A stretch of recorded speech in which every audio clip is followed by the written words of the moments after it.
سلطان صلاح الدین ایوبی نے کمرے میں ٹہلتے ہوئے آہ بھری اور کہا، قوم متحد ہو سکتی ہے اور ہو بھی جاتی ہے۔ قوم کا شیرازہ عمرہ اور حکام بکھیرا کرتے ہیں، یا وہ خود ساختہ قائد جو امیر، وزیر یا حاکم بننا چاہتے ہیں۔ تم نے دیکھ لیا علی، مصر کے لوگوں کی زبان پر ہمارے خلاف کوئی شکایت نہیں۔ غداری اور تقریب کاری صرف بڑے لوگ کر رہے ہیں۔ ان بڑے لوگوں کو میری ذات کے ساتھ کوئی عداوت نہیں۔ میں انہیں اس لیے برا لگتا ہوں کہ میں اس گدی پر بیٹھ گیا ہوں جس کے وہ خواب دیکھ رہے تھے۔ سلطان ایوبی اپنے کمرے میں ٹہل رہا تھا۔ علی بن سفیان اور بہاؤالدین شداد بیٹھے سن رہے تھے۔ وہ سپٹمبر کی پہلے ہفتے کی ایک شام تھی۔ جون اور جولائی میں سلطان ایوبی نے سوڈانیوں کی بغاوت کو کچلا اور اس کے فوراً بعد الازد کو خلافت کی گدی سے ہٹایا تھا۔ اس سے پہلے اس نے سوڈانیوں کی بغاوت کو نہایت اچھی جنگی حکمت عملی سے دبا کر سوڈانی فوج توڑ دی تھی، مگر بغاوت کرنے والے کسی بھی قائد، کماندار یا عسکری کو سزا نہیں دی تھی۔ ڈپلومیسی سے کام کیا تھا۔ اس طرح اس کی جنگی اہمیت کی بھی ڈھاک بیٹھ گئی تھی اور ڈپلومیسی کی بھی۔ اب کہ سوڈانیوں نے پھر سر اٹھایا تو سلطان ایوبی نے اس سر کو ہمیشہ کے لیے کچل دینے کے لیے پہلے تو میدان جنگ میں سوڈانیوں کی لاشوں کے انبار لگائے، پھر جو بھی پکڑا گیا اس کے عہدے اور رتبے کا خیال کیے بغیر اسے انتہائی سزا دی۔ اکثریت تو جلاد کے حوالے کیا اور باقی جو بچے انہیں لمبی قید میں ڈال دیا یا ملک بدر کر کے سوڈان کی طرف نکال دیا۔ آج 2 مہینے ہو گئے ہیں۔ سلطان ایوبی نے کہا، میں سلطنت کے انتظام اور قوم کی فلاح و بہبود کی طرف توجہ نہیں دے سکا۔ مجرم لائے جا رہے ہیں اور میں سوچ بچار کے بعد انہیں سزائے موت دیتا چلا جا رہا ہوں۔ یوں دل کو تکلیف ہو رہی ہے جیسے میں قتل عام کر رہا ہوں۔ میرے ہاتھوں مرنے والوں کی اکثریت مسلمانوں کی ہے۔ محترم امیر، بہاؤالدین شداد نے کہا، ایک کافر اور ایک مسلمان ایک ہی قسم کا گناہ کرے تو زیادہ سزا مسلمان کو ملنی چاہیے، کیونکہ اس تک اللہ کے سچے دین کی روشنی پہنچی، پھر بھی اس نے گناہ کیا۔ کافر تو عقل کا بھی اندھا ہے، مذہب کا بھی اندھا۔ آپ اس پر غم نہ کریں کہ آپ نے مسلمانوں کو سزا دی ہے۔ وہ غدار تھے، سلطنت اسلامیہ کے باغی تھے۔ انہوں نے اسلام کا نام مٹی میں ملانے کے لیے کافروں سے اتحاد کیا۔ میرا اصل غم یہ ہے شداد، سلطان ایوبی نے کہا، کہ میں حکمران بن کے مصر نہیں آیا۔ اگر مجھے حکومت کرنے کا نشہ ہوتا تو مصر کی موجودہ فضا میرے لیے سازگار تھی۔ جنہیں صرف امارت کی گدی سے پیار ہوتا ہے وہ سازشی ذہن کے حاکموں کو زیادہ پسند کرتے ہیں۔ وہ قوم کو کچھ دیے بغیر لوگوں کو دلکش مگر جھوٹے رنگوں کی تصویریں دکھاتے رہتے ہیں۔ اپنے ذاتی عملے میں شیطانی خصلت کے افراد کو رکھتے ہیں۔ وہ اپنے ماتحت حاکموں کو شہزادوں کا درجہ دیے رکھتے ہیں اور خود شہنشاہ بن جاتے ہیں۔ میں کہتا ہوں کہ مجھ سے یہ گدی لے لو، لیکن میرے راستے میں کوئی رکاوٹ کھڑی نہ کرنا۔ میں جو مقصد لے کر گھر سے نکلا ہوں وہ مجھے پورا کر لینے دو۔ نور الدین زنگی نے ہزاروں جانوں کی قربانی دے کر اور دریائے سیل کو عرب کے مجاہدوں کے خون سے سرخ کر کے شام اور مصر کا اتحاد قائم کیا ہے۔ مجھے اس متحد سلطنت کو وسعت دینی ہے۔ سوڈان کو مصر میں شامل کرنا ہے، فلسطین کو صلیبیوں سے چھڑانا ہے، صلیبیوں کو یورپ کے وسط میں لے جا کر کسی گوشے میں گھٹنوں بٹھانا ہے۔ اور مجھے یہ فتوحات اپنی حکمرانی کے لیے نہیں، اللہ کی حکمرانی کے لیے حاصل کرنی ہے۔ مگر مصر میرے لیے دلدل بن گیا ہے۔ وہ کون سا گوشہ ہے جہاں سازش، بغاوت اور غداری نہیں؟ ان تمام سازشوں کے پیچھے صلیبی ہیں۔ علی بن سفیان نے کہا، میں حیران ہوں کہ وہ کس بے دردی سے اپنی جوان لڑکیوں کو بے حیائی کی تربیت دے کر ہمارے خلاف استعمال کر رہے ہیں۔ ان لڑکیوں کی خوبصورتی کا اپنا جادو ہے، ان کا طلسم ان کی زبان میں ہے۔ زبان کا وار تلوار سے گہرا ہوتا ہے۔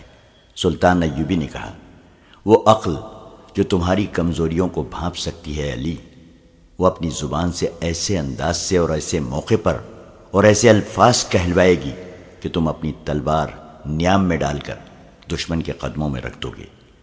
صلیبیوں کے پاس دو ہی تو ہتھیار ہیں، الفاظ اور حیوانی جذبے، جسے انسانی جذبے پر غالب کرنے کے لیے وہ اپنی زبان اور خوبصورت لڑکیوں کو استعمال کر رہے ہیں۔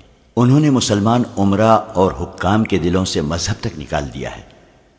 صرف حکام نہیں امیر محترم، علی بن سفیان نے کہا، مصر کے عام لوگوں میں بھی بدکاری عام ہو گئی ہے۔ یہ صلیبیوں کا کمال ہے، دولت مند مسلمانوں کے گھروں میں بھی بے حیائی شروع ہو گئی ہے۔ یہی سب سے بڑا خطرہ ہے۔ سلطان ایوبی نے کہا، میں صلیبیوں کے سارے لشکر کا مقابلہ کر سکتا ہوں اور کیا ہے، مگر میں ڈرتا ہوں کہ صلیبیوں کے اس وار کو نہیں روک سکوں گا، اور جب میری نظریں مستقبل میں جھانکتی ہیں تو میں کانپ اٹھتا ہوں۔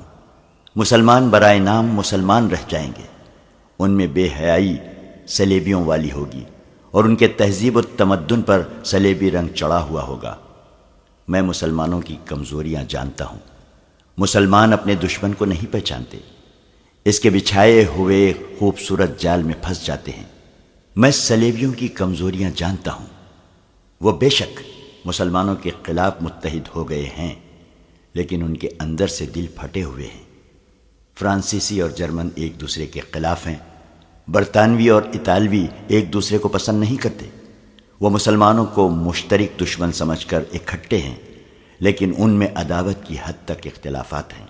ان کا شاہ اگسٹس دوغلا بادشاہ ہے، باقی بھی ایسے ہی ہیں، مگر انہوں نے مسلمان امرا کو عورت کے حسن اور زر و جواہرات کی چمک دمک سے اندھا کر رکھا ہے۔ اگر مسلمان امرا متحد ہو جائیں تو صلیبی چند دنوں میں بکھر جائیں۔ اب فاطمی خلافت کو ختم کر کے میں نے اپنے دشمنوں میں اضافہ کر لیا ہے۔ فاطمی اپنی گدی کی بحالی کے لیے سوڈانیوں اور صلیبیوں کے ساتھ ساز باز کر رہے ہیں۔ ان کے شاعر کو کل سزائے موت دے دی گئی ہے۔ علی بن سفیان نے کہا، جس کا مجھے بے حد افسوس ہے۔ سلطان ایوبی نے کہا، امارت الیمنی کی شاعری نے میرے دل پر بھی گہرا اثر کیا تھا، مگر اس نے الفاظ اور ترنم کو چنگاریاں بنا کر اسلام کے خرمن کو جلانے کی کوشش کی ہے۔ امارت الیمنی اس دور کا مشہور شاعر تھا۔ اس دور میں اور اس سے پہلے بھی لوگ شاعروں کو پیروں اور پیغمبروں جتنا درجہ دیتے تھے۔ شاعر الفاظ اور ترنم سے فوجوں میں جذبے کی نئی روح پھونک دیا کرتے تھے۔ یہی درجہ اس مسلمان شاعر کو حاصل تھا۔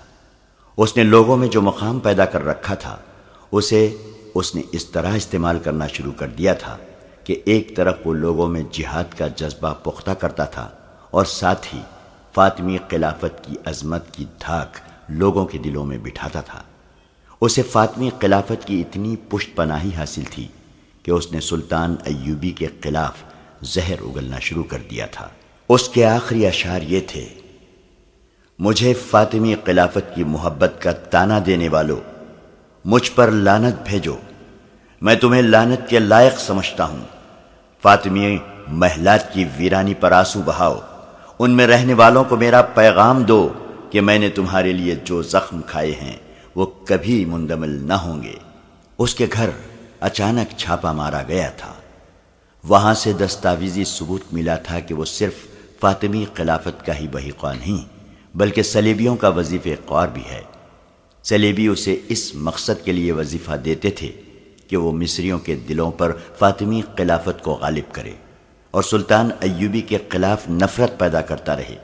اسے سزائے موت دے دی گئی تھی۔ جس قوم کے شاعر بھی دشمن کے وظیفے خوار ہوں، اس قوم کے لیے ذلت و رسوائی ہے۔ سلطان ایوبی نے کہا۔ دربان اندر آیا اور کہا کہ معزول خلیفہ لازد کا قاصد آیا ہے۔ سلطان ایوبی کے ماتھے کی شکن گہرے ہو گئے۔ اس نے کہا، خلافت کے سوا یہ بوڑھا مجھ سے اور کیا مانگ سکتا ہے؟ دربان سے کہا، اسے اندر بھیج دو۔ الازد کا قاصد اندر آیا اور کہا، خلیفہ کا سلام پیش کرتا ہوں۔ وہ خلیفہ نہیں ہے، سلطان ایوبی نے کہا۔ 2 مہینے ہو گئے ہیں اسے معزول ہوئے، وہ اپنے محل میں قید ہے۔ معافی چاہتا ہوں قابل صد احترام امیر۔ قاصد نے کہا۔ عادت کے تحت منہ سے نکل گیا ہے۔ الازد نے بعد السلام کہا ہے کہ بیماری نے بستر پر ڈال دیا ہے، اٹھنا محال ہے، ملنے کی خواہش ہے، اگر امیر محترم تشریف لا سکیں تو احسان ہوگا۔ سلطان ایوبی نے بے قراری سے اپنی ران پر ہاتھ مارا اور کہا، وہ مجھے بلا رہا ہے؟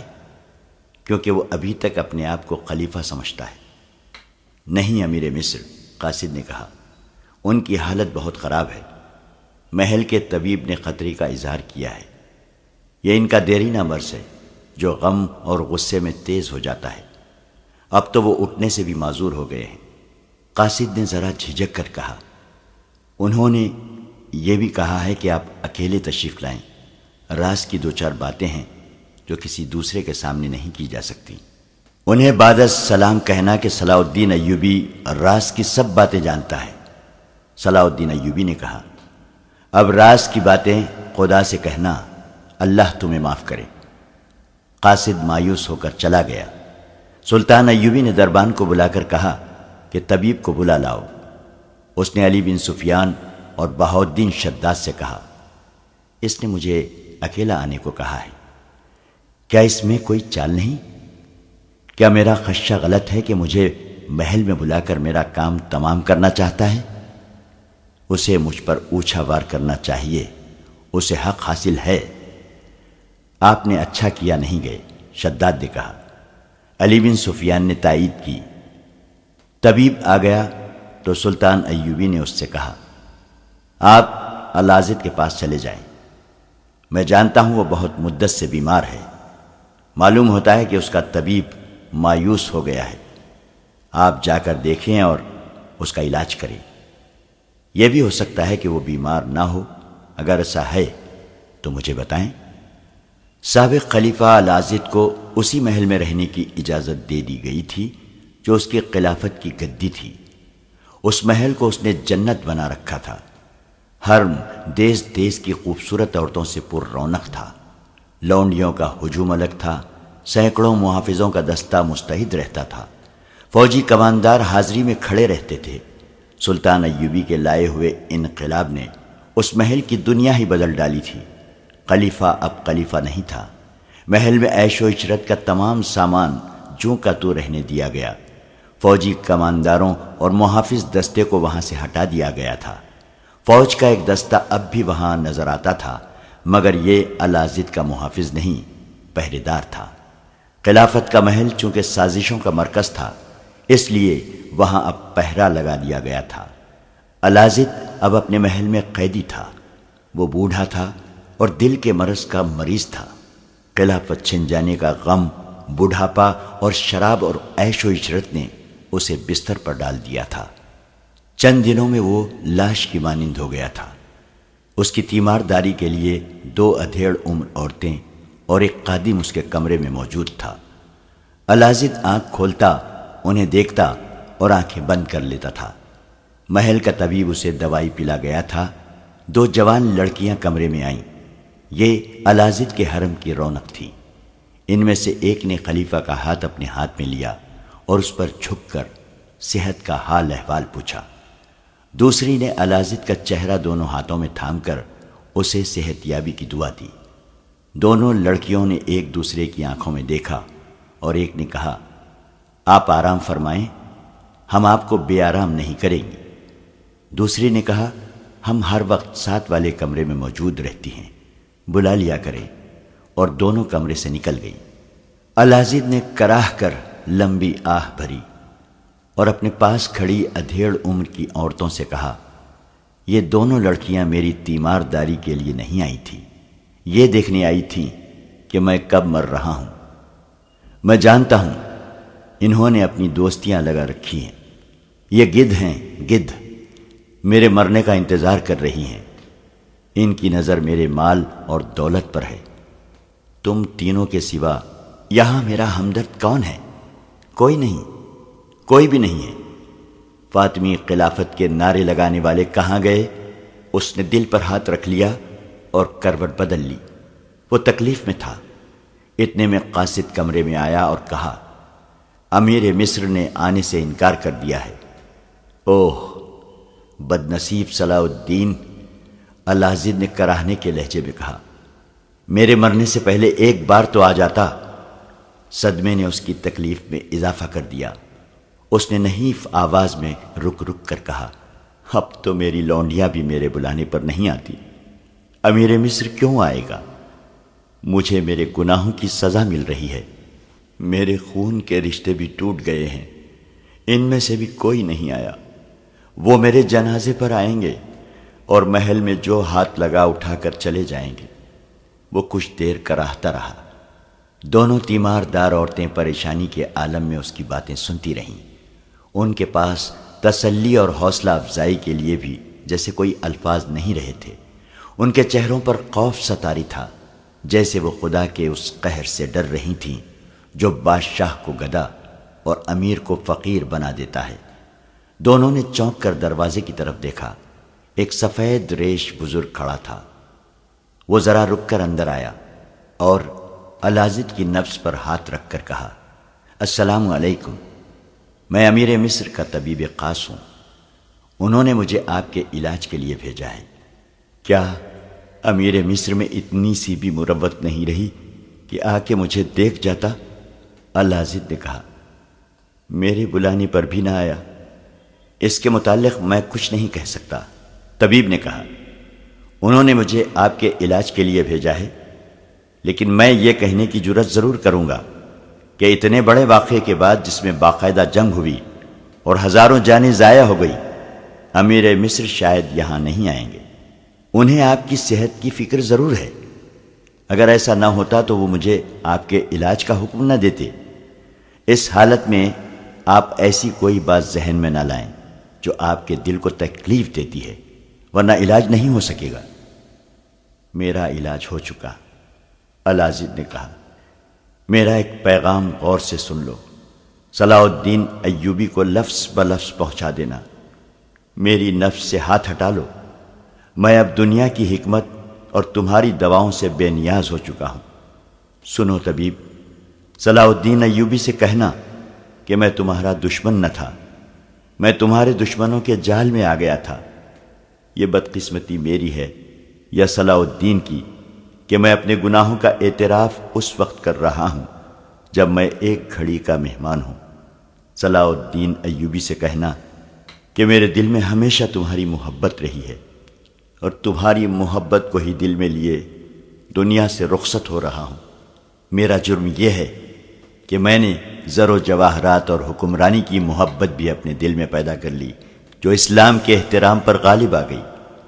آج سب نشے اتر گئے ہیں۔ وہ لوگ جو میرے پاؤں میں بیٹھا کرتے تھے وہ بیگانے ہو گئے۔ وہ لونڈیاں بھی میرے مرنے کی منتظر ہیں جو میرے اشاروں پر ناچا کرتی تھیں۔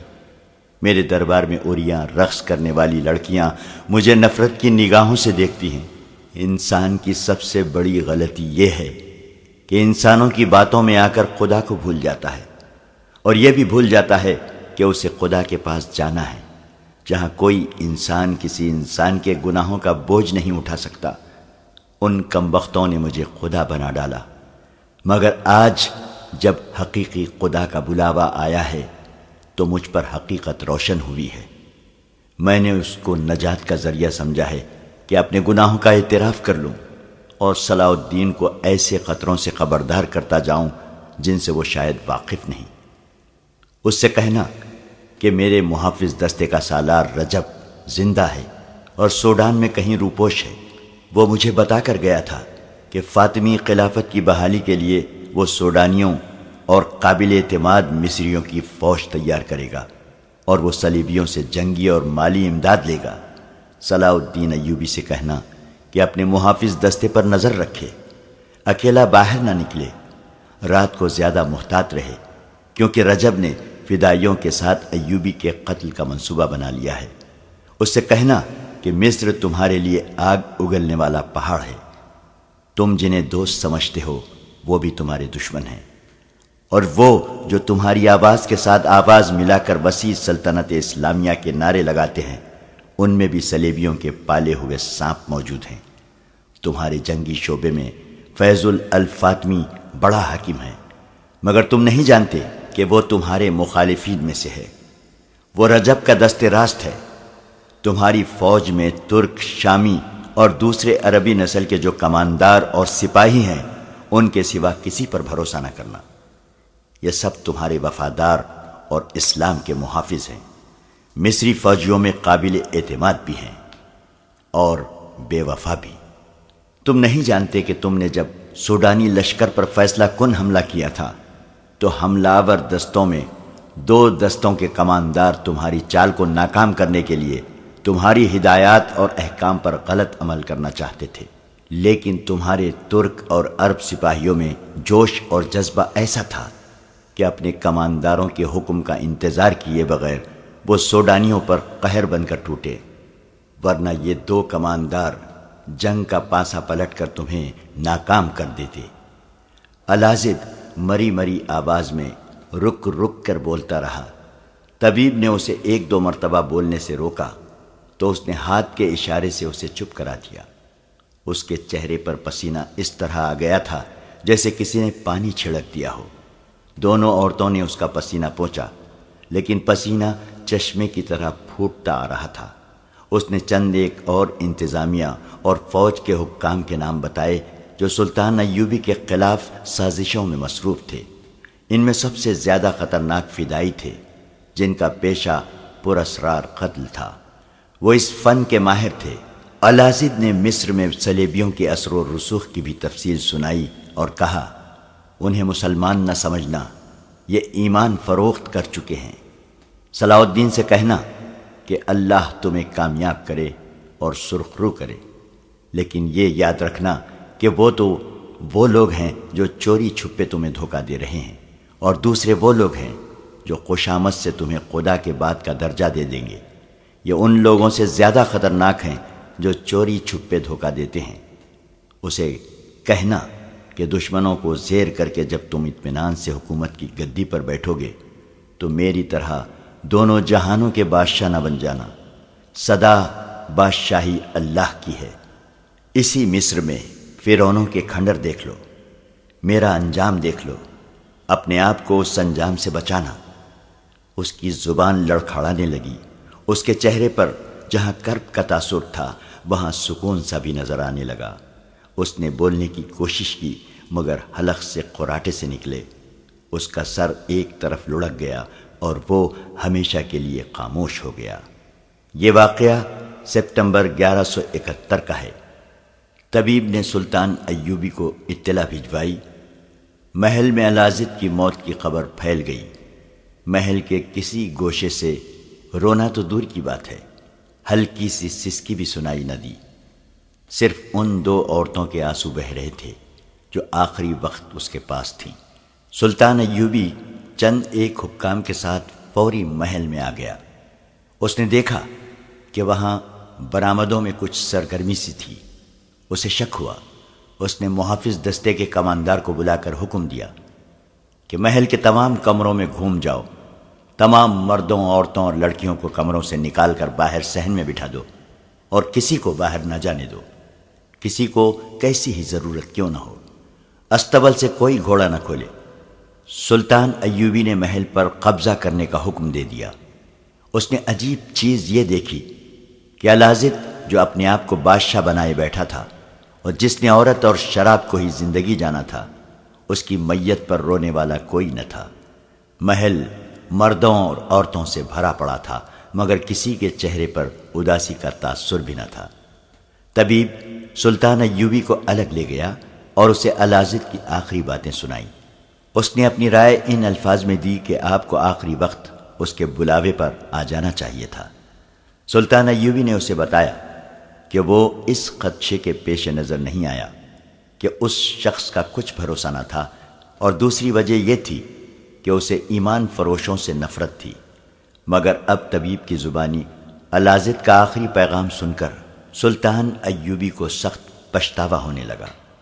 وہ بہت بے چین ہو گیا اور اس نے کہا، اگر میں آ جاتا تو اس کے منہ سے کچھ اور راز کی باتیں نکلوا لیتا، وہ کوئی راز سینے میں نہ لے گیا ہو۔ متعدد مورخین نے اپنی تحریروں میں لکھا ہے کہ الازد بے شک عیاش اور گمراہ تھا۔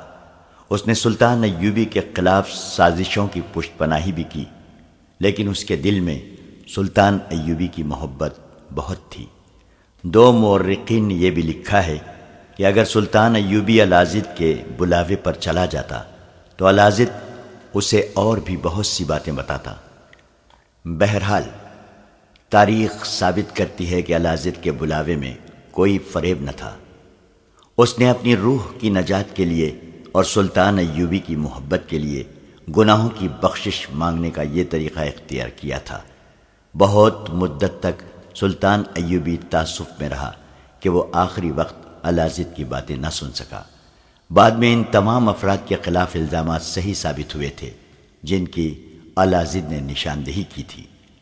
سلطان ایوبی نے ان تمام افراد کے نام علی بن سفیان کو دے کر حکم دیا کہ ان سب کے ساتھ اپنے جاسوس اور سراغ رساں لگا دو، لیکن کسی کو مکمل شہادت اور ثبوت کے بغیر گرفتار نہ کرنا۔ ایسے طریقے اختیار کرو کہ وہ عین موقع پر پکڑے جائیں، کہیں ایسا نہ ہو کہ کسی کے ساتھ بے انصافی ہو جائے۔ یہ احکام دے کر اس نے تحجیز و تکفین کے انتظامات کرائے۔ اسی شام الازد عام قبرستان میں دفن کر دیا گیا، جہاں تھوڑے ہی عرصے بعد قبر کا نام و نشان مٹ گیا۔ سلطان ایوبی نے محل کی تلاشی لی، وہاں سے اس قدر سونا، جواہرات اور بیش قیمت تحائف نکلے کہ سلطان ایوبی حیران رہ گیا۔ اس نے حرم کی تمام عورتوں اور جوان لڑکیوں کو علی بن سفیان کے حوالے کر دیا اور حکم دیا کہ معلوم کرو کون کہاں کی رہنے والی ہے۔ ان میں سے جو اپنے گھروں کو جانا چاہتی ہیں انہیں اپنی نگرانی میں گھروں تک پہنچا دو، اور ان میں جو غیر مسلم اور فرنگی ہیں ان کے متعلق پوری طرح چھان بین کر کے معلوم کرو کہ وہ کہاں سے آئی تھیں اور ان میں مشتبہ کون کون سی ہیں۔ مشتبہ کو آزاد نہ کیا جائے بلکہ اس سے معلومات حاصل کی جائیں۔ سلطان ایوبی نے محل سے برآمد ہونے والا مال و دولت ان تعلیمی اداروں، مدرسوں اور ہسپتالوں میں تقسیم کر دیا جو اس نے مصر میں کھولے تھے۔ الازد نے مرنے سے پہلے اپنے محافظ دستے کے سالار رجب کے متعلق بتایا تھا کہ وہ سوڈان میں روپوش ہے، جہاں وہ سلطان ایوبی کے خلاف فوج تیار کر رہا ہے اور وہ صلیبیوں سے بھی مدد لے گا۔ علی بن سفیان نے 6 ایسے جانباز منتخب کیے جو لڑاکا جاسوس تھے۔ ان کا کماندار رجب کو پہچانتا تھا۔ انہیں تاجروں کے بھیس میں سوڈان روانہ کر دیا گیا۔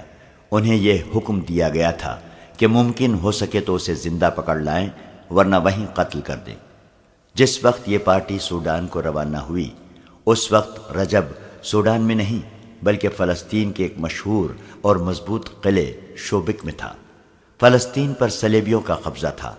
انہوں نے اس خطے کو اڈا بنا لیا تھا۔ مسلمانوں پر انہوں نے عرصہ حیات تنگ کر رکھا تھا۔ مسلمان وہاں سے کنبہ در کنبہ بھاگ رہے تھے۔ وہاں کسی مسلمان کی عزت محفوظ نہیں تھی۔ صلیبی ڈاکوؤں کی صورت بھی اختیار کرتے جا رہے تھے۔ وہ مسلمانوں کے قافلوں کو لوٹ کر فلسطین میں آ جاتے تھے۔ یہی وجہ تھی کہ سلطان ایوبی سب سے پہلے فلسطین کو تحت نحس کرنا چاہتا تھا تاکہ مسلمانوں کی جان و مال اور آبرو کو محفوظ کیا جا سکے۔ اس سے بھی بڑی وجہ یہ تھی کہ قبلہ اول پر بھی صلیبی قابض تھے، مگر مسلمان امراء کا یہ عالم تھا کہ وہ صلیبیوں کے ساتھ دوستی کرتے پھرتے تھے۔ رجب بھی ایک مسلمان فوجی سربراہ تھا۔ وہ سلطان کے خلاف مدد حاصل کرنے کے لیے صلیبیوں کے پاس پہنچ گیا تھا۔ اس کے اعزاز میں قلعے میں رقص کی محفل گرم کی گئی تھی۔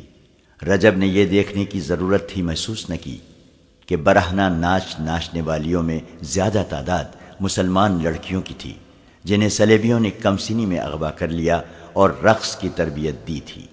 اپنی قوم کی بیٹیوں کو وہ کافروں کے قبضے میں ناشتہ دیکھتا رہا اور ان کے ہاتھوں شراب پیتا رہا۔ اس کے ساتھ 2 مسلمان کماندار بھی تھے۔ رات بھر وہ شراب اور رقص میں بدمست رہے اور صبح صلیبیوں کے ساتھ بات چیت کے لیے بیٹھے۔ اس اجلاس میں صلیبیوں کے مشہور بادشاہ گائلو زینان اور کونارڈ موجود تھے۔ ان کے علاوہ چند ایک صلیبی فوج کے کمانڈر بھی تھے۔ رات کو جب رجب انہیں بتا چکا تھا کہ سلطان ایوبی نے سوڈانیوں کے حبشی قبیلے کے معبود کو مسمار کر کے ان کے پروہت کو ہلاک کر دیا ہے، اس پر سوڈانیوں نے حملہ کیا جسے صلاح الدین نے پسپا کیا، اور اس نے خلیفہ لازد کی خلافت ختم کر کے خلیفت عباسیہ کا اعلان کر دیا ہے، مگر مصر میں کوئی خلیفہ نہیں رہے گا۔ رجب نے انہیں بتایا کہ اس کا مطلب یہ ہے کہ سلطان ایوبی مصر کا خود مختار حکمران بننا چاہتا ہے۔ رجب نے صلیبیوں کو اس اجلاس میں بتایا کہ وہ ان سے جنگی اور مالی مدد لینے آیا ہے، اور وہ سوڈان جا کر فوج تیار کر لے گا۔ مصر میں بد نظمی اور ابتری پھیلانے کے لیے بھی اس نے صلیبیوں سے مدد مانگی۔ فوری طور پر دو پہلو سامنے آتے ہیں جن پر ہمیں توجہ مرکوز کرنی چاہیے۔ کونارڈ نے کہا، جس حبشی قبیلے کے مذہب میں صلاح الدین نے ظالمانہ دخل اندازی کی ہے، اسے انتقام کے لیے بھڑکایا جائے۔ اس کے ساتھ سارے سوڈان میں جتنے بھی عقیدے اور مذہب ہیں، ان کے پیروکاروں کو صلاح الدین کے خلاف یہ کہہ کر مسلح کیا جائے کہ یہ مسلمان بادشاہ لوگوں کی عبادت گاہیں اور ان کے دیوتاؤں کے بت توڑتا پھر رہا ہے۔ بیشتر اس کے کہ وہ کسی اور عقیدے پر حملہ آور ہو، اسے مصر میں ہی ختم کر دیا جائے۔ اس طرح لوگوں کے مذہبی جذبات مشتعل کر کے انہیں مصر پر حملے کے لیے آسانی سے تیار کیا جا سکتا ہے۔ ہم مصر کے مسلمانوں تک کو سلطان ایوبی کے خلاف کھڑا کر سکتے ہیں۔ ایک صلیبی کمانڈر نے کہا، اگر محترم رجب برا نہ مانے تو میں انہی کے فائدے کی بات کہہ دوں۔ مسلمان میں مذہبی جنون پیدا کر کے مسلمان کو مسلمان کے ہاتھوں مروا دینا کوئی مشکل نہیں۔ جس طرح ہمارے مذہب میں بعض پادریوں نے اپنے آپ کو گرجوں کا حاکم بنا کر اپنا وجود انسان اور خدا کے درمیان کھڑا کر دیا ہے، بالکل اسی طرح اسلام میں بھی بعض اماموں نے مسجدوں پر قبضہ کر کے اپنے آپ کو خدا کا ایجنٹ بنا لیا ہے۔ ہمارے پاس دولت ہے جس کے زور پر ہم مسلمان مولوی تیار کر کے مصر کی مسجدوں میں بٹھا سکتے ہیں۔ ہمارے پاس ایسے عیسائی بھی موجود ہیں جو اسلام اور قرآن سے بڑی اچھی طرح واقف ہیں، انہیں ہم مسلمان اماموں کے روپ میں استعمال کریں گے۔ صلاح الدین کے خلاف کسی مسجد میں کوئی بات کہنے کی ضرورت نہیں۔ ان مولویوں کی زبان سے ہم مسلمانوں میں ایسی توہم پرستی پیدا کریں گے کہ ان کے دلوں میں صلاح الدین کی وہ عظمت مٹ جائے گی جو اس نے پیدا کر رکھی ہے۔ یہ مہم فوراً شروع کر دینی چاہیے۔ رجب نے کہا، سلطان ایوبی نے مصر میں مدرسے کھول جہاں بچوں اور نوجوانوں کو مذہب کے صحیح رخ سے روشناس کرایا جا رہا ہے۔ اس سے پہلے وہاں کوئی ایسا مدرسہ نہیں تھا۔ لوگ مسجدوں میں خطبے سنتے تھے جن میں خلیفہ کی مدح سرائی زیادہ ہوتی تھی۔ صلاح الدین نے خطبوں سے خلیفہ کا ذکر ختم کرا دیا ہے۔ اگر لوگوں میں علم کی روشنی اور ذہنی بیداری پیدا ہو گئی تو ہمارا کام مشکل ہو جائے گا۔ آپ جانتے ہیں کہ حکومت کے استحکام کے لیے لوگوں کو ذہنی طور پر پسماندہ اور جسمانی طور پر محتاج رکھنا ضروری ہے۔ محترم رجب، ایک صلیبی کمانڈر نے مسکرا کر بولا، آپ کو اپنے ملک کے متعلق بھی علم نہیں کہ وہاں درپردہ کیا ہو رہا ہے۔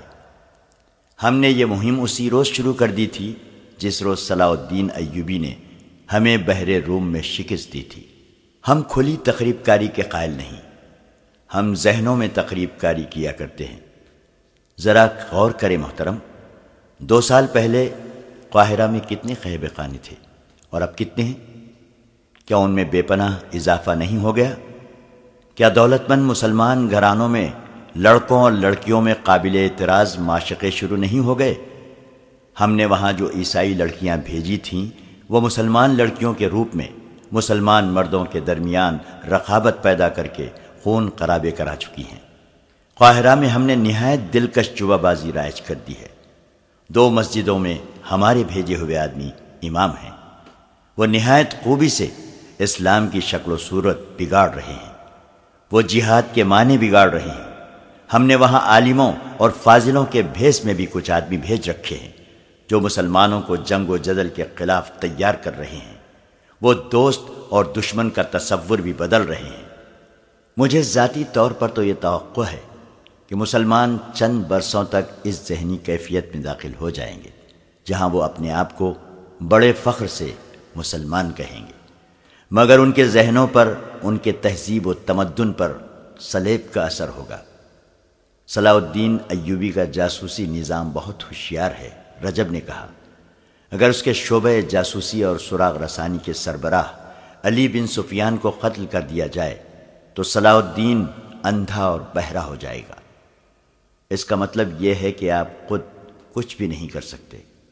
کوناڈ نے کہا، آپ ایک حاکم کو قتل بھی نہیں کرا سکتے؟ اگر آپ عقل کے لحاظ سے اتنے کمزور ہیں تو آپ ہمارے آدمیوں کو بھی پکڑوا کر مروائیں گے اور ہماری دولت بھی برباد کر دیں گے۔ یہ کام میں خود کراؤں گا، رجب نے کہا۔ میں نے فدائیوں سے بات کر لی ہے، وہ تو صلاح الدین ایوبی کے قتل کے لیے بھی تیار ہیں۔ آپ سوڈان کی طرف سے مصر کی سرحد پر بدامنی پیدا کرتے رہیں۔ کوناڈ نے کہا، ملک کے اندر ہم ذہنی اور دیگر اقسام کی تقریب کاری کرتے رہیں گے۔ ادھر عرب میں کئی ایک مسلمان عمرہ ہمارے قبضے میں آ گئے ہیں، ان میں سے بعض کو ہم نے اس قدر بے بس کر دیا ہے کہ ان سے ہم جزیہ وصول کرتے ہیں۔ ہم چھوٹے چھوٹے حملے کر کے ان کی تھوڑی تھوڑی زمین پر قبضہ کرتے چلے جا رہے ہیں۔ آپ سوڈان کی طرف سے یہی چال چلیں۔ مسلمانوں میں صرف 2 شخص رہ گئے ہیں، نور الدین زنگی اور صلاح الدین ایوبی۔ ان کے قتل ہوتے ہی اسلامی دنیا کا سورج غروب ہو جائے گا، بشرطے کہ آپ لوگ ثابت قدم رہیں۔ یہ کہنے کی ضرورت نہیں کہ مصر آپ کا ہوگا۔ اس قسم کی بنیادی گفت و شین کے بعد بہت دیر تک ان میں طریقہ کار اور لائحہ عمل پر بحث ہوتی رہی۔ آخر کار رجب کو 3 بڑی ہی دلکش اور بے حد چالاک لڑکیاں اور سونے کے 1000 سکے دیے گئے۔ اسے قاہرہ کے 2 آدمیوں کے پتے دیے گئے۔ ان میں سے کسی ایک تک ان لڑکیوں کو خفیہ طریقے سے پہنچانا تھا۔ ان 2 آدمیوں میں سے ایک سلطان ایوبی کے جنگی شعبے کا ایک حاکم فیض الفاطمی تھا۔ رجب کو یہ نہیں بتایا گیا کہ لڑکیوں کو کس طرح استعمال کیا جائے۔ اسے اتنا ہی بتایا گیا کہ فیض الفاطمی کے ساتھ ان کا رابطہ ہے، وہ لڑکیوں کا استعمال جانتا ہے اور لڑکیوں کو بھی معلوم ہے کہ انہیں کیا کرنا ہے۔ یہ تینوں عرب اور مصر کی زبان روانی سے بول سکتی ہیں۔ اسی روز تینوں لڑکیاں اور 10 محافظ رجب کے ساتھ کر کے اسے روانہ کر دیا گیا۔ اسے سب سے پہلے سوڈان کے اسی پہاڑی خطے میں جانا تھا جہاں لڑکی کی قربانی دی جاتی تھی اور جہاں سلطان ایوبی کے جابازوں نے ارارا کو حبشیوں سے چھڑا کر پروہت کو ہلاک کیا اور فرعونوں کے وقتوں کی عمارتیں تباہ کی تھیں۔ رجب نے سوڈانیوں کی شکست اور الازد کے خلافت سے معزولی کے بعد بھاگ کر اسی جگہ پناہ لی اور اسی جگہ کو اپنا اڈا بنا لیا تھا۔ اس نے اپنے گرد حبشیوں کا وہ قبیلہ جمع کر لیا تھا جس کے پروہت کو سلطان ایوبی نے ہلاک کرایا تھا۔ یہ لوگ ابھی تک اس جگہ کو دیوتاؤں کا مسکن کہتے تھے اور پہاڑیوں کے اندر نہیں جاتے تھے۔ اندر صرف 4 بوڑھے حبشی جاتے تھے۔ ان میں ایک اس قبیلے کا مذہبی پیشوا تھا۔ اس نے اپنے آپ کو مرے ہوئے پروہت کا جانشین بنا لیا تھا۔ اس نے 3 آدمی اپنے محافظوں کے طور پر منتخب کر لیے تھے جو اس کے ساتھ پہاڑیوں کے اندر جاتے تھے۔ رجب نے اسی چھوٹے سے خطے کے ایک اور ڈھکے چھپے گوشے کو اپنا گھر بنا لیا تھا۔ فرار ہو کر وہ وہاں گیا اور پھر مصر میں مقیم کسی صلیبی ایجنٹ کے ساتھ فلسطین چلا گیا تھا۔ حبشیوں کا یہ قبیلہ جو انگوک کہلاتا تھا خوف زدہ تھا۔ ایک تو ان کے دیوتا کی قربانی پوری نہ ہوئی، دوسرے ان کا پروہت مارا گیا، تیسرے ان کے دیوتا کا بت اور مسکن ہی تباہ کر دیا گیا، اور چوتھی مصیبت یہ نازل ہوئی کہ قبیلے کے سینکڑوں جوان دیوتا کی توہین کا انتقام لینے گئے تو انہیں شکست ہوئی اور زیادہ تر مارے گئے۔ اس قبیلے کے گھر گھر میں ماتم ہو رہا تھا۔ ان میں سے بعض لوگ یہ بھی سوچنے لگے تھے کہ جس نے ان کے دیوتا کا بت توڑا ہے وہ کوئی بہت بڑا دیوتا ہوگا۔ مرے ہوئے پروہت کے جانشین نے جب اپنے قبیلے کا یہ حال دیکھا تو اس نے پہلے تو یہ کہا کہ دیوتا کے مگرمچھ بھوکے ہیں، ان کے پیٹ بھرو۔ حبشیوں نے کئی ایک بکریاں مگرمچھوں کے لیے بھیج دیں۔ ایک نے تو اونٹ پروہت کے حوالے کر دیا۔ یہ جانور کئی دنوں تک مگرمچھوں کی جھیل میں پھینکتے جاتے رہے مگر قبیلے سے خوف کم نہ ہوا۔ ایک رات نئے پروہت نے قبیلے کو پہاڑی جگہ سے باہر جمع کیا اور بتایا کہ اس نے دیوتاؤں تک رسائی حاصل کی ہے۔ دیوتاؤں نے یہ اشارہ دیا ہے کہ چونکہ وقت پر لڑکی کی قربانی نہیں ہوئی، اس لیے قبیلے پر یہ مصیبت نازل ہوئی ہے۔ دیوتاؤں نے کہا کہ اب بیک وقت 2 لڑکیوں کی قربانی دی جائے تو مصیبت ٹل سکتی ہے، ورنہ دیوتا سارے قبیلے کو چین نہیں لینے دیں گے۔ پروہت نے یہ بھی کہا کہ لڑکیاں انگوک کی نہ ہوں اور سوڈان کی بھی نہ ہوں، ان کا سفید فام ہونا ضروری ہے۔ اتنا سننا تھا کہ قبیلے کے بہت سے دلیر اور نڈر آدمی اٹھ کھڑے ہوئے۔ انہوں نے کہا کہ وہ مصر سے 2 فرنگی یا مسلمان لڑکیاں اٹھا لائیں گے۔ ادھر سے رجب فلسطین سے 3 صلیبی لڑکیاں 10 محافظوں کے ساتھ لا رہا تھا۔ اس کا سفر بہت لمبا تھا اور یہ سفر خطرناک بھی تھا۔ وہ سلطان ایوبی کی فوج کا بھگوڑا اور باغی سالار تھا۔ اسے معلوم تھا کہ سرحد کے ساتھ ساتھ سلطان ایوبی نے گشتی پہرے کا انتظام کر رکھا ہے، اس لیے وہ اپنے قافلے کو دور کا چکر کاٹ کر لا رہا تھا۔ اس کے قافلے میں 3 اونٹ تھے جن پر پانی، خوراک اور صلیبیوں کا دیا ہوا بہت سارا سامان لدا ہوا تھا۔ باقی سب گھوڑوں پر سوار تھے۔ کئی دنوں کی مسافت کے بعد وہ دیوتاؤں کے پہاڑی مسکن میں پہنچ گئے۔ سب سے پہلے وہ پروہت سے ملا۔ پروہت نے اس کے ساتھ 3 سفید فام حسین لڑکیاں دیکھیں تو اس کی آنکھیں چمک اٹھی۔ یہ لڑکیاں قربانی کے لیے موزوں تھیں۔ اس نے رجب سے لڑکیوں کے متعلق پوچھا تو رجب نے اسے بتایا کہ وہ انہیں خاص مقصد کے لیے اپنے ساتھ لایا ہے۔ رجب لڑکیوں کو پہاڑیوں کے اندر ایک ایسی جگہ لے گیا جو سرسبز اور خوشنما تھی اور 3 اطراف سے پہاڑیوں میں گھری ہوئی تھی۔ وہاں رجب نے خیمے گاڑ دیے تھے۔ لڑکیوں کو چوری چھپے موقع محل دیکھ کر قاہرہ میں ان 2 آدمیوں کے حوالے کرنا تھا جن کے اتے پتے اسے صلیبیوں نے دیے تھے۔ لڑکیوں کے آرام و آسائش کا پورا انتظام تھا۔ رجب نے وہاں شراب کا بھی انتظام کر رکھا تھا۔ رات اس نے سفر سے کامیاب لوٹنے کی خوشی میں جشن منایا۔ صلیبی محافظوں کو بھی شراب پلائی، لڑکیوں نے بھی۔ آدھی رات کے بعد جب محافظ اور اس کے اپنے چند ایک ساتھی جو پہلے ہی وہاں موجود تھے سو گئے تو رجب ایک لڑکی کو بازو سے پکڑ کر اپنے خیمے میں لے جانے لگا۔ لڑکی اس کی نیت بھانپ گئی۔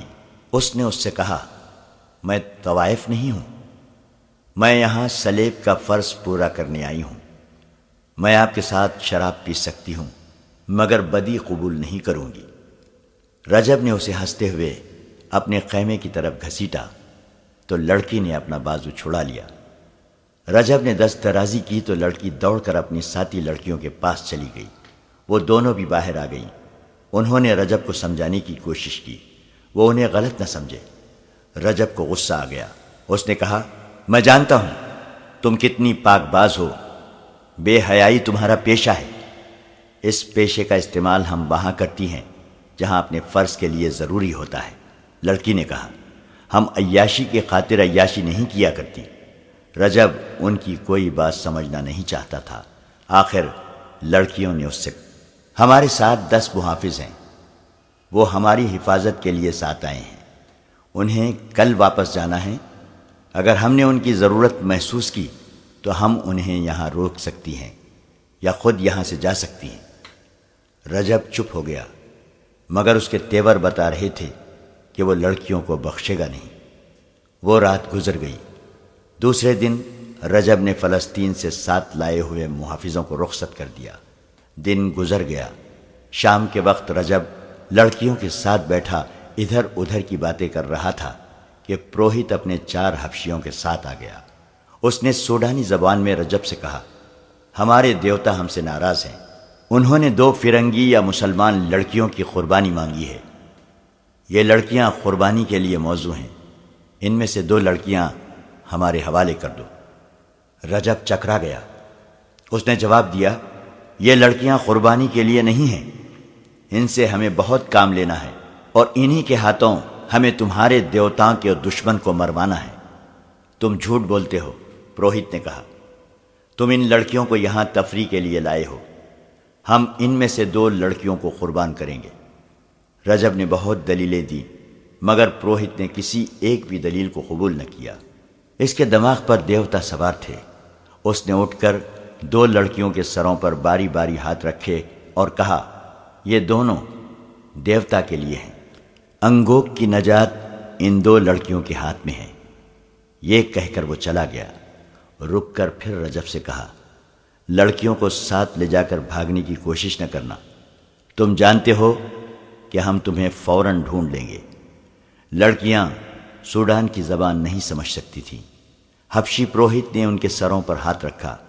رجب کو پریشان دیکھا تو انہوں نے رجب سے پوچھا کہ یہ حبشی کیا کہہ رہا تھا۔ رجب نے انہیں صاف صاف بتا دیا کہ وہ انہیں قربانی کے لیے مانگتا ہے۔ لڑکیوں کے پوچھنے پر اس نے بتایا کہ وہ تمہارے سر کاٹ کر خشک ہونے کے لیے رکھ دیں گے اور جسم جھیل میں پھینک دیں گے جہاں مگرمچھ جسموں کو کھا جائیں گے۔ لڑکیوں کے رنگ فخ ہو گئے۔ انہوں نے رجب سے پوچھا کہ اس نے انہیں بچانے کے لیے کیا سوچا ہے۔ رجب نے جواب دیا، میں نے اسے سمجھانے کے لیے ساری دلیلیں دے ڈالی ہیں، مگر اس نے ایک بھی نہیں سنی۔ میں ان لوگوں کے رحم و کرم پر ہوں، میں تو انہیں اپنے ساتھ ملانا چاہتا ہوں۔ یہ میری فوج میں شامل ہونے کے لیے تیار ہیں، لیکن اپنے عقیدے کے اتنے پکے ہیں کہ پہلے دیوتاؤں کو خوش کریں گے، پھر میری بات سنیں گے۔ رجب کی باتوں اور اندازے سے لڑکیوں کو شک ہو گیا کہ وہ انہیں بچا نہیں سکے گا یا انہیں خوش کرنے کے لیے بچانے کی کوشش نہیں کرے گا۔ انہوں نے گزشتہ رات رجب کی نیت کی ایک جھلک دیکھ بھی لی تھی، اس سے وہ اس سے مایوس ہو گئی تھی۔ رجب نے انہیں رسمی طور پر بھی تسلی نہ دی کہ وہ انہیں بچا لے گا۔ لڑکیاں خیمے میں چلی گئیں۔ انہوں نے صورتحال پر غور کیا اور اس نتیجے پر پہنچی کہ وہ یہاں رجب کی عیاشی کا ذریعہ بننے یا حبشیوں کے دیوتا کی بھینٹ چڑھنے کے لیے نہیں آئی ہیں۔ وہ بے مقصد موت نہیں مرنا چاہتی تھیں۔ انہوں نے وہاں سے فرار کا ارادہ کیا۔ فرار ہو کر فلسطین تک خیریت سے پہنچنا آسان کام نہ تھا، مگر کوئی چارہ کار بھی نہ تھا۔ یہ لڑکیاں صرف خوبصورت اور دلکش ہی نہیں تھیں، گھوڑ سواری اور سپاہ گیری کی بھی انہیں تربیت دی گئی تھی تاکہ ضرورت پڑے تو اپنا بچاؤ خود کر سکیں۔ انہوں نے فیصلہ کر لیا کہ وہ یہاں سے بھاگ کر فلسطین چلی جائیں گی۔ وہ رات خیریت سے گزر گئی۔ دوسرے دن لڑکیوں نے اچھی طرح دیکھا کہ رات کو گھوڑے کہاں بندھے ہوئے تھے اور وہاں سے نکلنے کا راستہ کون سا ہے۔ حبشی پروہت دن کے وقت بھی آیا اور رجب کے ساتھ باتیں کر کے چلا گیا۔ لڑکیوں نے اس سے پوچھا کہ وہ کیا کہہ گیا ہے۔ رجب نے انہیں بتایا کہ وہ کل رات تمہیں یہاں سے لے جائیں گے۔ وہ مجھے دھمکی دے گیا ہے کہ میں نے انہیں روکنے کی کوشش کی تو وہ مجھے قتل کر کے مگرمچھوں کی جھیل میں پھینک دیں گے۔ لڑکیوں نے اسے یہ نہیں بتایا کہ وہ فرار کا فیصلہ کر چکی ہیں، کیونکہ انہیں رجب کی نیت پر شک ہو گیا تھا۔ وہ غیر معمولی طور پر ذہین لڑکیاں تھیں۔ انہوں نے رجب کے ساتھ ایسی باتیں کیں اور ایسی باتیں اس کے منہ سے کہلوائیں جن سے پتہ چلتا تھا جیسے وہ انہیں بچانے کی بجائے حبشیوں کو خوش کرنا چاہتا ہے تاکہ وہ اسے وہیں چھپائے رکھیں اور اسے سلطان ایوبی کے خلاف فوج تیار کرنے میں مدد دیں۔ لڑکیوں کو یہ شک بھی ہوا کہ رجب انہیں ایسی قیمت کے عوض بچانے کی کوشش کرے گا جو وہ اسے نہیں دینا چاہتی تھیں۔ سارا دن اسی شش و پنج میں گزر گیا۔ رجب کو شک نہ ہوا کہ لڑکیاں بھاگ جائیں گی۔ اسے اس وقت بھی شک نہ ہوا جب لڑکیوں نے اس سے کہا کہ ایسے جہنم نما صحرا میں ایسا سرسبز خطہ قدرت کا عجوبہ ہے، آؤ ذرا اس کی سیر کرا دو۔ رجب انہیں گھمانے پھرانے لگا۔ آگے وہ بھیانک جھیل آ گئی جس کے کنارے پر 5 مگرمچھ بیٹھے تھے۔ جھیل کا پانی غلیظ اور بدبودار تھا۔ ایک لڑکی نے کہا کہ یوں معلوم ہوتا ہے جیسے پہاڑی کے اندر چشمہ ہے۔ سب نے جب پہاڑی کے اندر دیکھا تو ایک لڑکی کی چیخ نکل گئی۔ پانی پہاڑی کے اندر ایک وسیع غار بنا کر چلا گیا تھا۔ رجب نے کہا، یہ ہیں وہ مگرمچھ جو یہاں کے مجرموں کو اور قربان کی ہوئی لڑکیوں کے جسموں کو کھاتے ہیں۔ ایسا ہولناک منظر دیکھ کر لڑکیوں کے دلوں میں فرار کا ارادہ اور زیادہ پختہ ہو گیا۔ انہوں نے سیر کے بہانے فرار کا راستہ اچھی طرح دیکھ لیا اور ایسی نرم زمین دیکھ لی جس پر گھوڑوں کی قدموں کی آواز پیدا نہ ہو۔ ان کی سیر کی خواہش کے پیچھے یہی مقصد تھا۔ ادھر حبشی پروہت قریبی بستی میں بیٹھا قبیلے کو یہ خوشخبری سنا رہا تھا کہ قربانی کے لیے لڑکیاں مل گئی ہیں اور قربانی آج سے چوتھی رات دی جائے گی جو پورے چاند کی رات ہوگی۔ اور اس نے کہا کہ قربانی دیوتاؤں کے مسکن اور معبود کے کھنڈروں پر دی جائے گی۔ اس کے بعد ہم یہ معبود خود تیار کریں گے، اور جب یہ معبود تیار ہو جائے گا تو ہم اس قوم سے انتقام لیں گے جنہوں نے ہمارے دیوتا کی توہین کی ہے۔ نصف شب کا عمل تھا۔ رجب اور اس کے ساتھیوں کو لڑکیوں نے اپنے خصوصی فن کا مظاہرہ کرتے ہوئے اتنی شراب پلا دی تھی کہ ان کی بیداری کا قطرہ ہی ختم ہو گیا تھا۔ وہ بے ہوش پڑے تھے۔ لڑکیوں نے سفر کے لیے سامان باندھ لیا، 3 گھوڑوں پر زینے کسی سوار ہوئی اور اس نرم زمین پر گھوڑوں کو ڈال دیا جو انہوں نے دن کے وقت دیکھی تھی۔ اس خطے کے ایک حصے میں 4 حبشی موجود تھے، لیکن وہ سوئے ہوئے تھے اور دور تھے۔ انہیں معلوم تھا کہ یہاں سے کوئی بھاگنے کی جرت نہیں کر سکتا۔ اگر بھاگے گا تو صحرا اسے راستے میں ہی ختم کر دے گا۔ مگر لڑکیاں اس سرسبز، خوشنما اور ہولناک قید خانے سے نکل گئیں، اور وہ اسی راستے سے فلسطین جانا چاہتی تھیں جس راستے سے رجب انہیں لایا تھا۔ وہ تھی تو غیر معمولی طور پر ذہین، اور انہیں عسکری تربیت بھی دی گئی تھی، مگر انہیں یہ علم نہیں تھا کہ صحرا میں اس قدر فریب چھپے ہوئے ہیں جو دانش مندوں کو بھی عقل کا اندھا کر دیا کرتے ہیں۔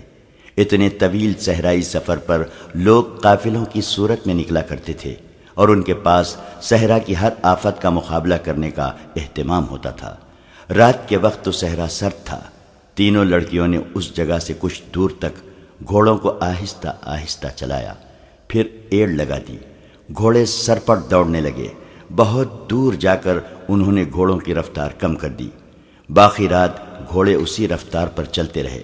صبح طلوع ہوئی، اور جب سورج اوپر آیا تو لڑکیوں کے ارد گرد ریت کے گول گول ٹیلے تھے، اور ان سے آگے ریتیلی مٹی کی اونچی اونچی پہاڑیاں کھڑی تھیں۔ کوئی راستہ نہ تھا۔ انہوں نے سورج سے اپنی سمت کا اندازہ کیا اور ٹیلوں کی بھول بھلیوں میں داخل ہو گئی۔ گھوڑے پیاسے تھے۔ ہر گھوڑے پر پانی کا ایک ایک چھوٹا مشکیزہ تھا جو ایک دن کے لیے بھی کافی نہیں تھا۔ گھوڑوں کو کہاں سے پانی پلایا جاتا؟ لڑکیاں کسی نخلستان کی تلاش میں چلتی چلی گئیں۔ سورج اوپر اٹھتا گیا اور صحرا کو دوزخ بناتا گیا۔ نخلستان کا کہیں نشان اور تصور بھی نظر نہیں آتا تھا۔ رجب اور اس کے ساتھی سورج طلوع ہونے کے بعد بھی نہ جاگے۔ وہ تو بے ہوشی کی نیند سوئے ہوئے تھے۔ پروہت اپنے 3 حبشیوں کے ساتھ آیا۔ اس نے سب سے پہلے لڑکیوں کے خیمے میں دیکھا۔ خیمہ خالی تھا۔ اس نے رجب کو جگایا اور کہا، دونوں لڑکیاں میرے حوالے کر دو۔ رجب ہڑبڑا کر اٹھا اور پروہت کو قائل کرنے کی کوشش کرنے لگا۔ وہ ان لڑکیوں کو ضائع نہ کرے۔ اس نے اسے تفصیل سے بتایا کہ ان لڑکیوں سے کیا کام لینا ہے، مگر پروہت نے اس کی ایک بھی بات نہ مانی۔ رجب نے اپنے ساتھیوں کو جگانا چاہا تو حبشیوں نے اسے پکڑ لیا۔ پروہت نے پوچھا، لڑکیاں کہاں ہیں؟ رجب نے وہیں سے لڑکیوں کو پکارا تو اسے کوئی جواب نہ ملا۔ خیمے میں جا کر دیکھا، انہیں ادھر ادھر دیکھا، وہ کہیں نظر نہ آئیں۔ اچانک نظر زینوں پر پڑی۔ 3 زینیں غائب تھیں۔ گھوڑے دیکھے تو 3 گھوڑے غائب تھے۔ رجب نے پروہت سے کہا، وہ تمہارے ڈر سے بھاگ گئی ہیں۔ تم نے بڑے کام کی لڑکیوں کو بھگا دیا ہے۔ انہیں تم نے بھگایا ہے، پروہت نے کہا، اور اپنے 3 حبشیوں سے رجب کے متعلق کہا، اسے لے جا کر باندھ دو، اور اس نے انگوک کے دیوتا کو پھر ناراض کر دیا ہے۔ اچھے سواروں کو بلاؤ اور لڑکیوں کا پیچھا کرو، وہ دور نہیں جا سکتی۔ رجب کے احتجاج اور منت و سماجت کو نظر انداز کرتے ہوئے حبشی اسے اپنے ساتھ لے گئے اور ایک درخت کے ساتھ اسے اس طرح باندھ دیا کہ اس کے ہاتھ پیٹھ پیچھے بندھے ہوئے تھے۔ اس کے سوئے ہوئے ساتھیوں کے ہتھیار اٹھا لیے گئے۔ پھر انہیں جگا کر دھمکی دی گئی کہ وہ یہاں سے ہلے تو قتل ہو جائیں گے۔ تھوڑی دیر بعد 6 گھوڑ سوار اور شتر سوار آ گئے۔ انہیں لڑکیوں کے تعاقب میں روانہ کر دیا گیا۔ ریت پر 3 گھوڑوں کے قدموں کے نشان صاف تھے۔ اسی سمت کو یہ حبشی سوار انتہائی رفتار سے روانہ ہو گئے۔ لڑکیوں کو پکڑنا آسان نہیں تھا، کیونکہ فرار اور تعاقب میں 8-10 گھنٹوں کا فرق تھا۔ حبشی سواروں کو یہ سہولت تھی کہ وہ صحرا کے بھیدی تھے اور مرد تھے۔ سختیاں جھیل سکتے تھے۔ آگے جا کر انہیں یہ مشکل پیش آئی کہ ہوا چل رہی تھی جس نے ریت اڑا اڑا کر گھوڑے کے کھرے غائب کر دیے تھے، پھر بھی وہ اندازے پر چلتے گئے۔ 3-4 گھنٹوں کے تعاقب کے بعد انہیں ایک طرف آسمان پر افق کے کچھ اوپر تک مٹیالی سرخی دکھائی دی جو اوپر اٹھتی اور آگے بڑھتی آ رہی تھی۔ سواروں نے گھبرا کر ایک دوسرے کی طرف دیکھا، گھوڑوں اور اونٹوں کو پیچھے کی طرف موڑ کر سر پر دوڑا دیا۔ یہ صحرا کی وہ آندھی آ رہی تھی جو بڑے بڑے ٹیلوں کو ریت کے ذروں میں بدل کر اڑا لے جاتی ہے۔ کوئی انسان یا جانور کہیں رک کر کھڑا رہے یا بیٹھ جائے تو ریت اس کے جسم کے ساتھ رک رک کر اسے زندہ دفن کر دیتی ہے اور اس پر ٹیلا کھڑا ہو جاتا ہے۔ وہاں آندھی سے بچنے کے لیے کوئی مضبوط ٹیلا نہیں تھا۔ وہ بھاگ کر اپنے پہاڑی خطے تک پہنچنا چاہتے تھے جو بہت ہی دور تھا۔ وہاں تک آندھی پہنچ گئی تھی۔ اس خطے کے درخت دوہرے ہو کر چیخ رہے تھے۔ جھیل کے مگرمچھ پہاڑی کے آبی غار میں جا چھپے تھے۔ پروہت ایک جگہ زمین پر گھٹنے ٹیکے ہوئے ہاتھ ہوا میں بلند کرتا اور زور زور سے زمین پر مارتا تھا۔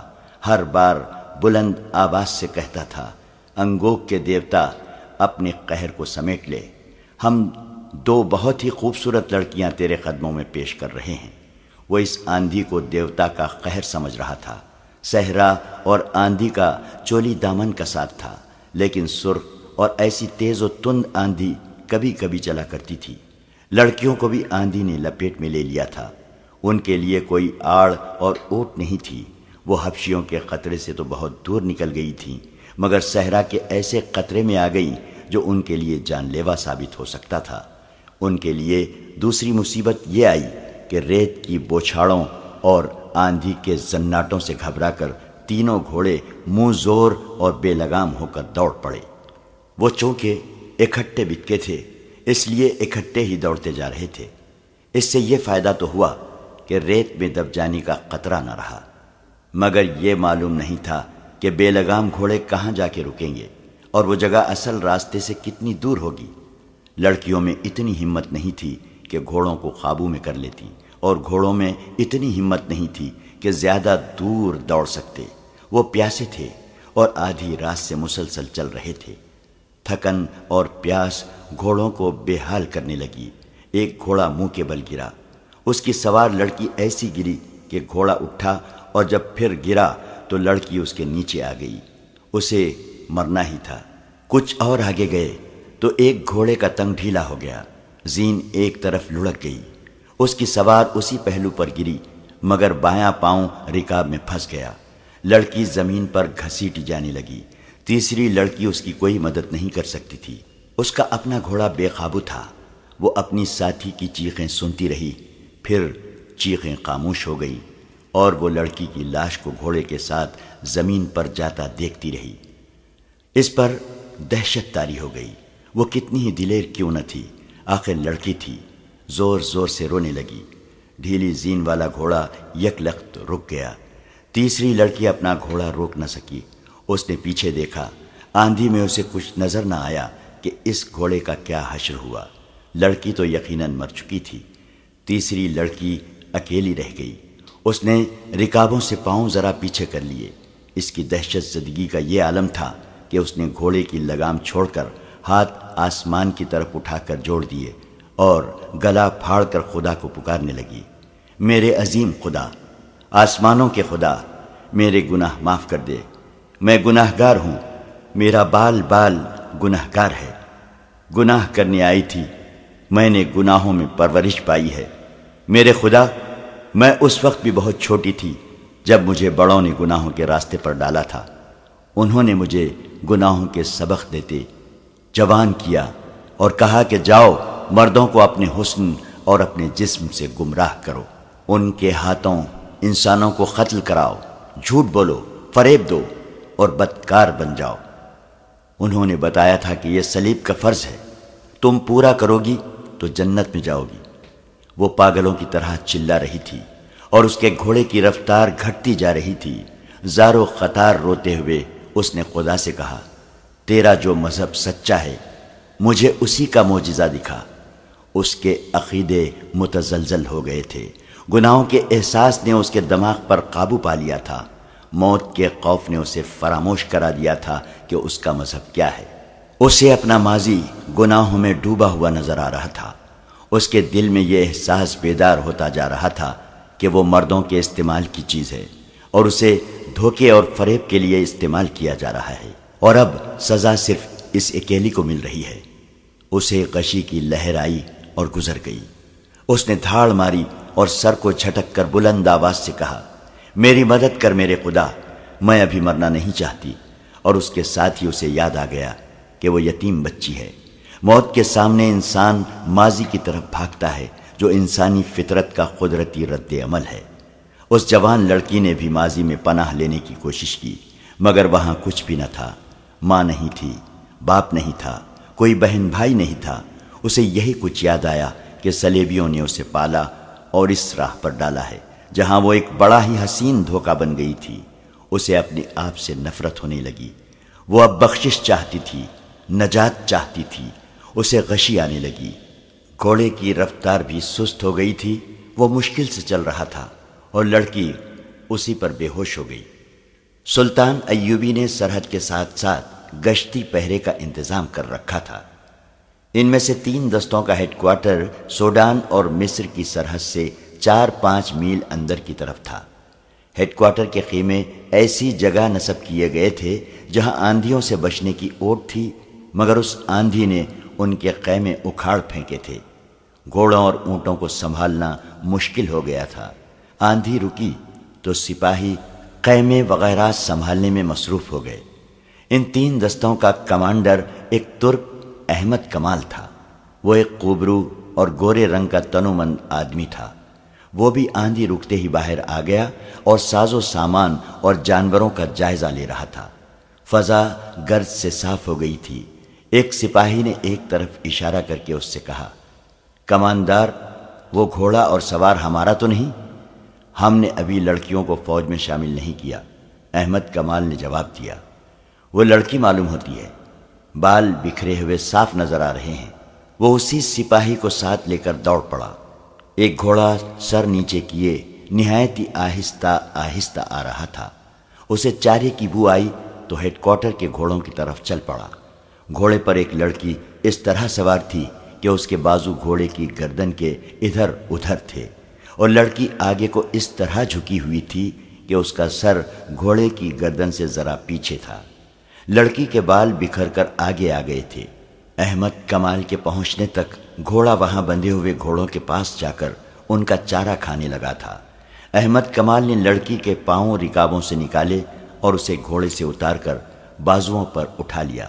سپاہی سے کہا، زندہ ہے، فرنگی معلوم ہوتی ہے، اس کے گھوڑے کو پانی پلاؤ۔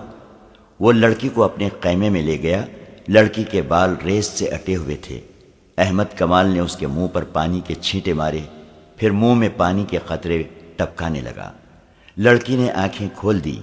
2-4 لمحے احمد کمال کو حیرت سے دیکھتی رہی اور اچانک اٹھ کر بیٹھ گئی۔ احمد کمال کا رنگ گورا دیکھ کر اس نے انگریزی میں پوچھا، میں فلسطین میں ہوں؟ احمد کمال نے سر ہلا کر اسے سمجھانا چاہا کہ میں یہ زبان نہیں سمجھتا۔ لڑکی نے عربی زبان میں پوچھا، تم کون ہو؟ میں کہاں ہوں؟ میں اسلامی فوج کا معمولی سا کماندار ہوں، احمد کمال نے جواب دیا۔ اور تم مصر میں ہو؟ لڑکی کی آنکھیں ابل پڑی اور وہ اس قدر گھبرائی جیسے پھر بے ہوش ہو جائے گی۔ احمد کمال نے کہا، ڈرو نہیں، سنبھالو اپنے آپ کو۔ اس نے اس کے سر پر شفقت سے ہاتھ پھیرا اور کہا، میں جان گیا ہوں کہ تم فرنگی ہو، میری مہمان ہو، ڈرنے کی کوئی وجہ نہیں۔ اس نے ایک سپاہی کو بلایا اور لڑکی کے لیے پانی اور کھانا منگوایا۔ لڑکی نے لپک کر پانی کا پیالہ اٹھا لیا اور منہ سے لگا کر بے صبری سے پینے لگی۔ احمد کمال نے پیالہ اس کے ہونٹوں سے ہٹا کر کہا، آہستہ، پہلے کھانا کھا لو، پانی بعد میں پینا۔ لڑکی نے گوشت کا ایک ٹکڑا اٹھا لیا، پھر وہ کھانا کھاتی رہی اور پانی پیتی رہی۔ اس کے چہرے پر رونق واپس آ گئی۔ احمد کمال نے ایک خیمہ الگ لگوا رکھا تھا جو اس کا غسل خانہ تھا۔ وہاں پانی کی کمی نہیں تھی۔ خیمہ گاہ ایک نخلستان کے قریب تھی۔ احمد کمال نے کھانے کے بعد لڑکی کو غسل والے خیمے میں داخل کر کے پردے باندھ دیے۔ لڑکی نے غسل تو کر لیا، لیکن وہ بہت ہی خوفزدہ تھی، کیونکہ وہ اپنے دشمن کی پناہ میں آ گئی تھی، جہاں اسے اچھے سلوک کی توقع نہیں تھی۔ اس کے ذہن میں بچپن سے یہ ڈالا جاتا رہا تھا کہ مسلمان وحشی ہوتے ہیں اور عورت کے لیے وہ درندے ہیں۔ اس خوف کے ساتھ اس پر حبشیوں کا، مگرمچھوں کا اور صحرائی آندھی کا خوف طاری تھا۔ اپنے ساتھ کی دونوں لڑکیوں کی موت، اور وہ بھی ایسی بھیانک موت، اس کے رونگٹے کھڑے کر رہی تھی۔ اس نے غسل کرتے ہی بڑی شدت سے محسوس کیا تھا کہ وہ اپنے ناپاک وجود کو دھونے کی کوشش کر رہی ہے، جسے دنیا کا پانی پاک نہیں کر سکتا۔